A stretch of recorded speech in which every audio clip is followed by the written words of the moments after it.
somewhat suspicious. I can't exactly say that he's lying, but I think we may have different meanings of fluency. Hi, I've been struggling with the Japanese language for over a decade now. And here comes this video saying that he has become fluent in Japanese in just 2 years. So annoying.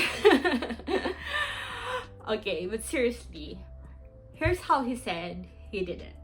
The way I learned Japanese was basically a combination of doing a ton of immersion with a little bit of spaced repetition system like on the side. So basically I did a little bit of Anki and did full-blown immersion at the same time, right? And I think this is one of the most effective ways to learn languages is you can take advantage of the subconscious. You can take advantage of the conscious part of learning, basically learning grammar, like learning like vocabulary consciously through Anki and rote memorization. And doing a little bit of that alongside immersion is like one of the most powerful tools.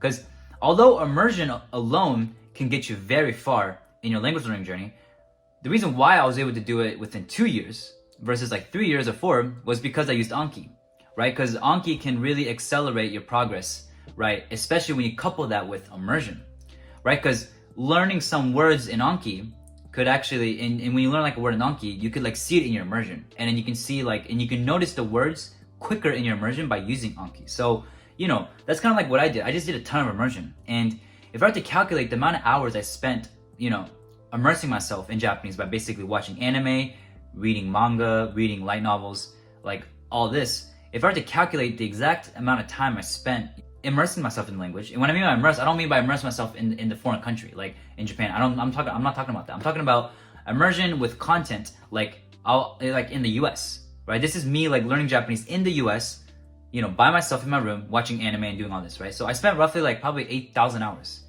So 8,000 hours is a rough estimate about the amount of hours I've spent with Japanese, right? I have no doubt that he could be better than me. As I'm working, I have no time to devote that much time on language study. And since he was still a teenager, immersion still worked for him. If you know me, I'm not a fan of immersion as an adult. Immersion worked for me when I was younger, but it didn't work for me as an adult. In 2 years, you can pass the JLPT, I believe that. But I wouldn't call that fluent. What does he mean by fluent? And what is that? What am I talking about? That's the type of fluency where it's like you're very close to a native level. I'm talking about the type of fluency where like you can read any book out there without a dictionary. You can talk to people with ease. You can watch any anime and TV show, even if it's like hard anime, and understand it.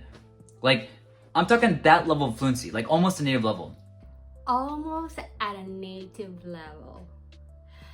That's still a little vague. Well, can you talk in a group conversation? Not one-on-one, but in a group. Can you catch up with native speakers when they talk all at once in a group? In our group of language learners, that is the ultimate test of fluency. When you can catch up with the native speakers when they're talking in a group conversation. Can you watch the news?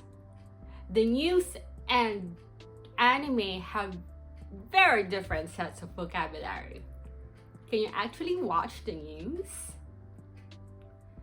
Can you read this letter that I got from the health insurance company? Can you help me read it? Do you not have problems with particles? Because I can't see the end of that line. I really can't. No matter how long I've been here, particles are the worst. Yeah, but I just don't use them. Sometimes when I don't have to. And can you actually pass the JLPT N1? Not the N5, that's ridiculously easy, yes, but N1. N1 has a different set of vocabs than manga and anime, I think. Can you pass it? Well, those are just the things that came to my mind when you said you were fluent. In any case, averaging 6 hours a day for 2 years is an impressive feat of focus. If I devoted myself into such an amount of time, I too would call myself fluent and call it a day, hands down. If you want to meet someone really freakishly fluent, check this video out. If not, I'll see you on the next one. Bye!